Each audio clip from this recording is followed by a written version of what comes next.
পরিমাণ মতন তেল, ঝাল, তেল ঝাল, পেঁয়াজ দিয়ে দিলাম, একটু রসুন দিয়ে দিলাম।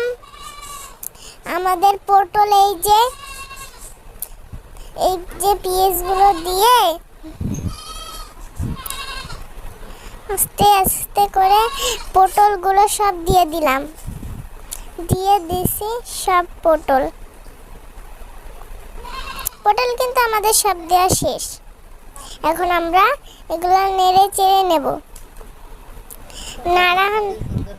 নাড়া হয়ে গেলে অনেক মজা লাগবে। এই পটলটা হয়ে গেলে দেখবেন আপনারা একটু খায়ে ট্রাই।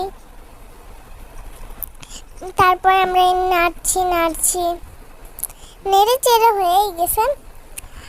তারপর আমরা একটু লবণ দিয়ে দেব, পরিমাণ মতো লবণ দেব। তারপর আবার নাড়বো।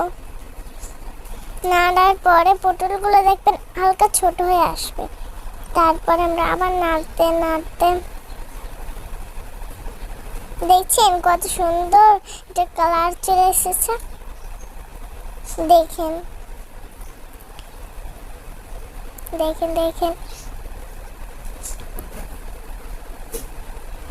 এখন আমাদের সবই হয়ে গেছে। এবার আমরা একটু হলুদ দিয়ে নিচ্ছি পরিমাণ মতো। আমাদের হলুদটা দেওয়া শেষ হয়ে যাবে। তারপরে আমরা নেড়ে চেড়ে নেব। নেড়ে চেড়ার পরে দেখবেন হালকা হালকা এঁটে গেছে, কিন্তু ওইটা কিছুই না। আপনারা করতেই থাকবেন, নাড়তেই থাকবেন। নাড়তে দেখবেন ওইটা একটু অনেক ছোট হয়ে এসেছে।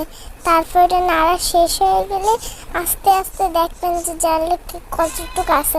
তারপর জালটা আপনি যদি চান কমাতেও পারেন। যদি আপনি চান যে এটা একটু আর একটু পোড়া পোড়া করতে চাই আমরা, তাহলে জালটা একটু বাড়াইও দিতে পারেন, কোনো সমস্যা নেই। এখন আমাদের এই পটল রান্না